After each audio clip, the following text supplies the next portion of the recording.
तो पश्चिम बंगाल में अवस्थित आपका जो शांति निकेतन है, शांति निकेतन को यूनेस्को की विश्व विरासत सूची में शामिल कर लिया गया है और इसी के साथ जो है शांति निकेतन भारत का 41वां विश्व धरोहर स्थल बन गया है। तो आप सभी जो पीछे मेरे ये इमेज देख रहे हैं, इस इमेज में आप पाएंगे कि ये शांति निकेतन की ही इमेज है ना। शांति निकेतन आप सभी जानते हैं कि जो भारत के स्वतंत्रता संग्राम सेनानी, नोबेल पुरस्कार के विजेता रविन्द्रनाथ टैगोर जी का सबसे ज़्यादा समय जो है आपका शांति निकेतन पे ही बीता है और इनके द्वारा ही यहाँ पर एक जो है आज के टाइम पे ये तो विश्वविद्यालय है, लेकिन एक गुरुकुल प्रणाली पे एक विद्यालय भी प्रारंभ किया गया था। काफ़ी लंबे समय से प्रयास चल रहा था कि शांति निकेतन को यूनेस्को की विश्व धरोहर स्थल सूची में मान्यता दिला दी जाए और इसको लेकर 2010 से लगातार प्रयास चल रहा था, लेकिन फाइनली अभी इस समय यूनेस्को की 45वीं बैठक चल रही है। ठीक है, 45वीं बैठक में ये निर्णय लिया गया कि शांति निकेतन को 41वें विश्व धरोहर स्थल के रूप में मान्यता भारत की प्रदान कर दी गई है। तो अभी की खबर है, लेटेस्ट खबर है, शांति निकेतन क्या बन चुका है, 41वां विश्व धरोहर स्थल के रूप में मान्यता प्राप्त कर चुका है। अब देखिए, ये तो शांति निकेतन अभी प्राप्त हुआ है 41वां, इससे पहले भी एक लंबी फहरिस्त है। मैं थोड़ा सा आपको यहाँ पर कुछ फैक्ट बता देता हूँ और फिर इसके बाद थोड़ा सा यूनेस्को के बारे में बताऊंगा, शांति निकेतन के बारे में भी आपको बताऊंगा। तो देखिए, वर्तमान में भारत में शांति निकेतन को भी जोड़ देते हैं तो विश्व धरोहर स्थलों की कुल संख्या कितनी हो चुकी है, 41। ठीक है, कितनी हो चुकी है, 41, जिसमें से कुल सांस्कृतिक धरोहर कितनी है, 33 है ना। अभी तक 32 थी, अब 33 हो गई। शांति निकेतन भी आपका एक सांस्कृतिक धरोहर के तौर पे ही है, ठीक है, एक ऐतिहासिक धरोहर के तौर पे भी है और यहाँ पे विश्व भारती विश्वविद्यालय चलाया जा रहा है और ये भी जो है इसके बारे में भी मैं आपको सारी बातें बताऊंगा।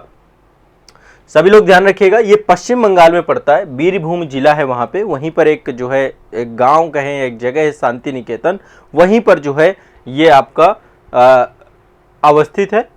ठीक है, ये आप देख पा रहे हैं, ये बिल्डिंग, ये स्थापत्य आप देख रहे हैं, बहुत ही प्राचीन है और देश की आज़ादी की लड़ाई में बहुत बड़ा योगदान कहा जा सकता है। शिक्षा के क्षेत्र में उत्कृष्ट काम जो है यहाँ से किया गया और वर्तमान में भी किया जा रहा है। तो टोटल जो है भारत में विश्व धरोहर स्थल कितने हैं। अब आप कहेंगे सर विश्व धरोहर स्थल क्या होता है, मैं उस पर भी आऊँगा। विश्व धरोहर स्थल पे पहले कुछ फैक्ट आप लोग लिख सकते हैं। टोटल वर्तमान में कुल विश्व धरोहर स्थल कितने हो चुके हैं, 41। ठीक है, यूनेस्को के द्वारा ये विश्व धरोहर स्थलों की सूची जारी की जाती है, जिनमें से 33 तो आपके हो चुके हैं ऐतिहासिक सांस्कृतिक स्थल। ठीक है, 7 हो चुके हैं प्राकृतिक स्थल। प्राकृतिक में लाइक जो मतलब प्रकृति से जुड़े हुए हैं, जैसे कि काजीरंगा राष्ट्रीय उद्यान है आपका, मानस वन्यजीव अभयारण्य है, पश्चिमी घाट है, सुंदरबन राष्ट्रीय उद्यान है आपका, नंदा देवी है, फूलों की घाटी है और जो है ग्रेट हिमालयन नेशनल पार्क है या केवला देव राष्ट्रीय उद्यान है। ये जितने भी हैं ये सारे के सारे आपके 7 इसमें है। ठीक है, और एक आपका मिश्रित स्थल है। मिश्रित स्थल लाइक वो आपका नेचुरल भी हो और जो है उसका एक भौगोलिक या जो ऐतिहासिक स्थान हो। तो मिश्रित स्थलों में आपका कंचनजंगा है, तो मिश्रित की संख्या 1 है। तो ये टोटल देख लें तो कितनी हो गई, 41 का टोटल नंबर हो चुका है आपका। ठीक है, विश्व धरोहर स्थलों का। ये तो आपको रफली फैक्ट आपको याद रखने होंगे। ठीक है, और मैंने आपको बताया था अभी इससे पहले, यदि आप करंट अफेयर्स की क्लास में मेरे साथ रेगुलर रह रहे हैं तो मैंने बताया था कि अमेरिका जो है कुछ समय के लिए यूनेस्को से अभी हट गया था, है ना। अभी फिर से उसने यूनेस्को को अगेन जो है फिर से ज्वाइन कर लिया है, यूनेस्को के साथ फिर से जुड़ गया है। तो जो है आपको पता है भारत में 41 है। सबसे पहले भारत में जो है ताजमहल को जोड़ा गया था। ऐतिहासिक की बात करें, ताजमहल, अजंता की गुफाएं, एलोरा की गुफाएं, ये सब 1983 में जोड़ दी गई थी विश्व विरासत स्थल में।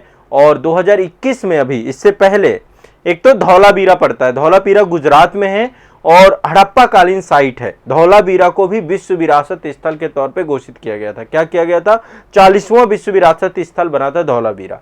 इसके अलावा एक जो है आपका रामप्पा टेम्पल है। रामप्पा टेम्पल कहाँ पड़ता है, ये आपका ये जो आंध्रा वाला क्षेत्र है, काकतीय रामप्पा टेम्पल, ये 39वां बना था। तो रामप्पा टेम्पल, उसके बाद जो है धौलावीरा, अभी शांति निकेतन। तो ये रफली आपको याद रखिएगा। और यदि हम विश्व की बात करें तो विश्व में सबसे ज्यादा जो यूनेस्को की वर्ल्ड हेरिटेज साइट है किसी कंट्री में, वो है इटली। सबसे ज्यादा इटली में है, फिर चीन में है, फिर जर्मनी में है, फिर फ्रांस में है, फिर स्पेन में है, भारत 6वें नंबर पे आता है 41 टोटल संख्या के साथ। वर्ल्ड में सबसे ज्यादा कहां पे है? इटली में। इटली में टोटल 58 जो है स्थल हैं आपके यूनेस्को के विश्व विरासत स्थल। कितने हैं? इनके 58 टोटल। कितने? 58 इटली में। फिर आपका चीन में, एक इंटरेस्टिंग फैक्ट है, आपको रफली जानकारी रहे, दूसरे नंबर पे चीन है, चीन में 56 है, जर्मनी में जो है आपके 51 है, फ्रांस में आपके 49 हैं और स्पेन में आपके 49 हैं। ठीक है, अब मैं थोड़ा सा यहाँ पे बता देता हूँ। देखो, यूनेस्को एक संस्था है, आप सभी जानते हैं, इसका फुल फॉर्म एक बार मैं आपको बता देता हूँ। ठीक है, यूनेस्को का फुल फॉर्म है united nation educational scientific and cultural organization, संयुक्त राष्ट्र शैक्षणिक वैज्ञानिक एवं सांस्कृतिक संगठन। ठीक है, ये आपकी एक संस्था है और इसका अल्टीमेट गोल ये है कि जो विश्व स्तर पर जितने भी आपके ऐतिहासिक स्थल हों, जितने भी सांस्कृतिक स्थल हों, जितने भी प्राकृतिक स्थल हों, उनके महत्व को और बेहतर करने के लिए, सब तक पहुंचाने के लिए, उनका संरक्षण करने के लिए, ठीक है, उसके द्वारा विश्व धरोहर स्थलों को संरक्षण के लिए एक विश्व धरोहर कार्यक्रम प्रारंभ किया गया है। और ये कार्यक्रम आज से नहीं चल रहा, इसके लिए एक संधि हुई थी, प्रॉपर अंतर्राष्ट्रीय संधि हुई थी 1972 में। यूनेस्को के द्वारा इस संधि को जो है लेकर के चला जाता है। तो विश्व सांस्कृतिक और प्राकृतिक विरासत संसद जो स्थल हैं, जो वैश्विक महत्व के हैं, जिनका एक हिस्टोरिकल इंपॉर्टेंस है, उसका संरक्षण किया जाता है। ठीक है, तो भारत में टोटल 41 जो है हो चुके हैं अभी आपके। अब यहाँ पे थोड़ा सा बात कर लेते हैं शांति निकेतन के बारे में। देखिए, शांति निकेतन की स्थापना रविन्द्रनाथ टैगोर के पिताजी थे, बहुत बड़े जो है व्यक्तित्व थे, सामाजिक धार्मिक सुधार आंदोलनों में बहुत बड़ा योगदान था। और आप सभी जानते होंगे देवेंद्रनाथ टैगोर जी को। देवेंद्रनाथ टैगोर जी के द्वारा ही ये निर्णय लिया गया था कि शांति निकेतन का स्थापना की जाएगी। दरअसल देखिए, ये जो जगह है, ये है आपका वीरभूमि जिला, पश्चिम बंगाल में एक जगह पड़ती है वीरभूमि जिला, वहीं पर एक गांव है शांति निकेतन। तो जो है 1862 में, आज की बात नहीं है, 1862 में देवेंद्रनाथ टैगोर जी के द्वारा पहली बार इस जगह को देखा गया। और जब यहाँ का प्राकृतिक दृश्य इतना शानदार था, तो इन्होंने कहा कि यहाँ पे एक घर बनाया जाएगा जिसका अर्थ होगा शांति का निवास। अब यही आपका शांति निकेतन है ना, शांति निकेतन नामक घर बनाने का, क्योंकि ये बहुत शांत था, प्रकृति की गोद में था ये पूरा का पूरा स्थान।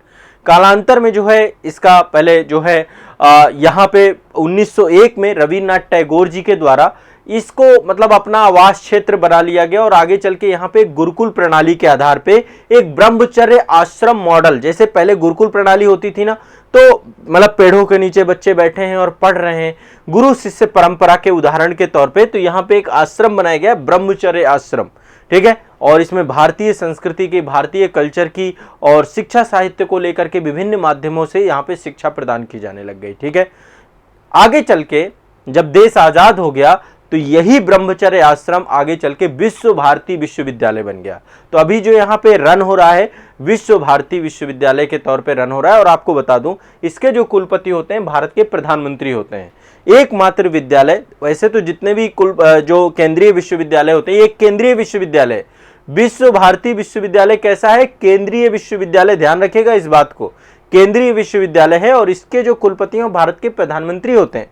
आमतौर पे जितने भी केंद्रीय विद्यालय हैं उनके जो कुलपति हैं वो भारत के राष्ट्रपति होते हैं। ठीक है, तो ये भी ध्यान रखिएगा, आमतौर पे मैं बोल रहा हूँ। तो राष्ट्रपति और कहीं कहीं पे उपराष्ट्रपति, आप दीक्षांत समारोह होते हैं तो आप देखते हैं कि राष्ट्रपति या उपराष्ट्रपति जाते हैं और विद्यालयों में मानद उपाधियां प्रदान करते हैं जो बच्चे होते हैं, जो डिग्री धारक होते हैं।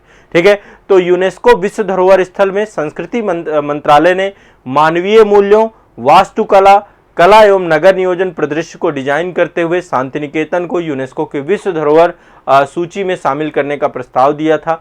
और ऐसे में जो है फाइनली शांति निकेतन जो है 41वां विश्व धरोहर स्थल आपका हो चुका है। ठीक है, अब इस व्यक्तित्व के बारे में आप सभी जानते हैं, डॉक्टर रविन्द्रनाथ टैगोर जी के बारे में आप सभी खूब अच्छे से जानते हैं कि किस तरीके से इनका योगदान देश की आज़ादी में रहा है ना। देखिए, इनका जन्म जो हुआ था रविन्द्रनाथ टैगोर जी का, हमारा जो आज के टाइम में राष्ट्रगान है वो इन्हीं के द्वारा लिखा गया है। और हमारा ही नहीं बल्कि हमारे पड़ोसी देश बांग्लादेश का राष्ट्रगान इन्हीं के द्वारा लिखा गया है। तो रविन्द्रनाथ टैगोर जी का जन्म हुआ था 7 मई 1861 को, कलकत्ता में इनका जन्म हुआ था। और एक बंगाली परिवार से थे, जो वहाँ की जो है शुरुआत में जो है टोटल देवेंद्रनाथ टैगोर जी के 13 संतानें थी, उनमें से सबसे छोटे थे। ठीक है, और ये हर एक क्षेत्र में बहुत प्रतिभा के धनी थे। आपको पता हो ये चित्रकला के क्षेत्र में भी बहुत बड़े, है ना, ये एक दार्शनिक थे, इन्होंने अंतर्राष्ट्रीयवाद पे बहुत बड़ा दर्शन दिया है। संगीतकार थे, संगीत से जुड़े हुए थे। ये एक नाटककार थे, नाटकों से जुड़े हुए थे। एक चित्रकार थे, एक शिक्षक थे, एक समाज सुधारक थे। ये कई सारे क्षेत्रों से जुड़े हुए थे। बहुमुखी प्रतिभा के धनी थे रविन्द्रनाथ टैगोर। इसी कारण से 1913 में इन्होंने एक पुस्तक लिखी थी गीतांजलि, है ना। एक गीतांजलि जो पुस्तक है इनकी 1913 में, इनको जो है कविताओं का संग्रह है। गीतांजलि जो इनकी पुस्तक है कई कविताओं का संग्रह है। इस पुस्तक को साहित्य के क्षेत्र में नोबेल पुरस्कार मिला। ठीक है, साहित्य के क्षेत्र में 1913 में रविन्द्रनाथ टैगोर जी को, आपको पता है, नोबेल पुरस्कार दिया गया था। अंग्रेजों के द्वारा इनको कई सारी उपाधियां दी गई। आपको पता होगा 1915 में ब्रिटिश किंग जॉर्ज पंचम के द्वारा इनको जो है नाइटहुड की उपाधि दी गई थी। क्या दी गई थी? नाइटहुड की उपाधि।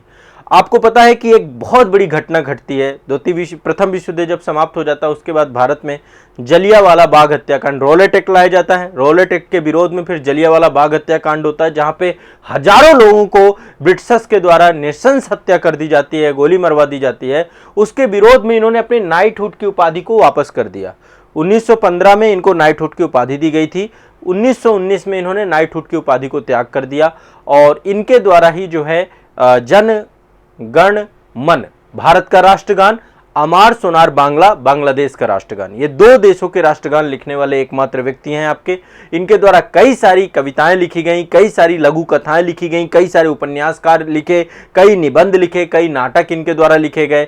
इनके द्वारा देखो गीतांजलि से आप सभी जानते हैं, और भी इनकी कई सारी पुस्तकें, जैसे the home and the world, ये भी इनके द्वारा ही लिखी गई है। The home and the world. गोरा, गोरा भी रविन्द्रनाथ टैगोर की ही कृति है। एक है आपका घारे बैर, मानसी, बालका, सोनार तोरी, काबुली वाला। काबुली वाला बड़ा चर्चित रहा, तो काबुली वाला भी इनके द्वारा ही लिखा है। और इनका एक गाना है, आपको पता है, एकला चलो रे, है ना। एकला चलो, यदि आप लोगों ने फॉरगेटन हीरो सुभाष देखा है, देखो मैं आप लोगों को कुछ फिल्में बताऊंगा अभी, मतलब कि कुछ फिल्में आपको अपने जीवन में जरूर देखनी चाहिए। यदि आपको फिल्मों का शौक है ना, तो कुछ फिल्में मैं आपको एक अलग से सेशन लेकर के ऐसा करूंगा कि मैं कुछ, आप जैसे मतलब थोड़ा सा आप लोग पढ़ाई लिखाई के अलावा जैसे आप इंटरटेनमेंट के लिए कई बार जो है यूट्यूब पे कई सारी चीज़ें सर्च करते हैं, मैं आपको कुछ फिल्में बताऊंगा, आप कुछ उन फिल्मों को जरूर देखिएगा। जिनमें से एक फिल्म मेरी बड़ी फेवरेट है, आ फॉरगेटन हीरो सुभाष। हमारे जो राष्ट्रीय नेतृत्वकर्ता थे, स्वतंत्रता संग्राम सेनानी में, वो आपके सुभाष चंद्र बोस पे मूवी बनी है और उसमें गाना है बहुत बढ़िया, एकला चलो रे, बहुत शानदार। ये रविन्द्रनाथ टैगोर जी का ही गाना है ना। और समाज सुधार की दिशा में इन्होंने काम किया। ठीक है, इन्होंने समाज में एकता बनाने के लिए, सद्भाव बढ़ाने के लिए, सहिष्णुता बढ़ाने के लिए इन विचारों के समर्थक थे। ये ब्रिटिश औपनिवेशिक शासन की लगातार आलोचना करते रहे और इनके द्वारा मानवतावाद, अंतरराष्ट्रीयतावाद, आध्यात्मिकतावाद, प्रकृति और मानवता के बीच में सह संबंध, इन सभी पर जोर देने का प्रयास किया गया।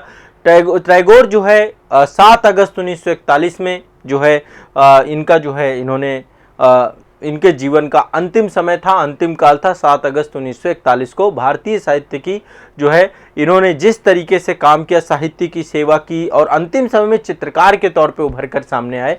तो बहुमुखी प्रतिभा के धनी ये शांति निकेतन में इन्होंने लंबे समय से काम किया। यहाँ पे जो है गुरुकुल प्रणाली का जन्म हुआ और बाद में आज ये एक विश्वविद्यालय के तौर पे है। तो शांति निकेतन हमारा 41वां क्या बन चुका है? सभी लोगों को क्लियर है? शांति निकेतन 41वां बन चुका है क्या? अच्छा, काफी लोगों ने देखी है फिल्म। ठीक है, आप फॉरगेटन हीरो सुभाष, बहुत बढ़िया है। जिन लोगों ने देखी है और देखा करिए, कुछ ऐसी मैं आपको सीरीज बताऊंगा, बहुत सारी जो है डॉक्यूमेंट्री बनी हुई है भारत के ऊपर, कई सारी जो है आपकी सीरीज बनी हुई हैं, कई सारी फिल्में बनी हुई हैं। मैं एक लिस्ट आपको दे करके जाऊंगा, जब कभी भी आपके पास समय मिलता है, आप ऐसा ना हो कि मैं लिस्ट दूं और उन्हीं मूवियों में लग जाओ आप फिर कि अरे ये तो देश, ये तो हमारे उससे जुड़ी हुई है। आप वो मूवियाँ मतलब बीच बीच में इंटरटेनमेंट करने के टाइम पीरियड पे आप वो मूवियों को प्राथमिकता दे सकते हैं। ये मैं आप ये आपको गारंटी दूंगा कि आपको मजा बहुत आएगा। जो आप पढ़ रहे हैं ना, एक कोई ऐसे व्यक्ति को देंगे जो कि मतलब जो पढ़ाई लिखाई से मतलब नहीं रखता, उसको भी मजा आएगा, मतलब 100% मजा आएगा, क्योंकि देश से जुड़ी हुई कहानियां हैं इसमें। लेकिन यदि आप पढ़ रहे हैं ना, तो आप उनको कनेक्ट बहुत अच्छे से कर पाएंगे हर बात को। तो ऐसी कुछ फिल्में मैं आप लोगों को जरूर बताऊंगा, ठीक है। तो ये जानकारी रही शांति निकेतन से जुड़ी हुई। और देखो क्वेश्चन कैसे कैसे बन सकते हैं, एक तो आपको रविन्द्रनाथ टैगोर से प्रश्न बन सकता है, आपको थोड़ा सा रविन्द्रनाथ टैगोर जी के बारे में पढ़ना चाहिए। यदि आपने मेरी इथिक्स की क्लास ली है तो इथिक्स की क्लास में रविन्द्रनाथ टैगोर जी का दर्शन बताया, आपको क्या दर्शन था इनका। शांति निकेतन के बारे में तो आपको पता होना ही चाहिए कि शांति निकेतन क्या था, कैसे था। इसके बाद आपको यूनेस्को के बारे में पता होना चाहिए कि यूनेस्को क्या काम करता है, और भारत के विश्व जितने भी स्थल हैं, विश्व विरासत स्थल है, इनके बारे में जानकारी आपकी होनी चाहिए। तो इसको आप लोग को ध्यान रखना। बेसिक मैंने काफ़ी चीज़ें आपको बता दी। इससे पहले 40वां आपका धौलावीरा था, क्वेश्चन पूछा जाता है। देखो इससे 1 नंबर का क्वेश्चन बनता ही बनता है हर हालत में।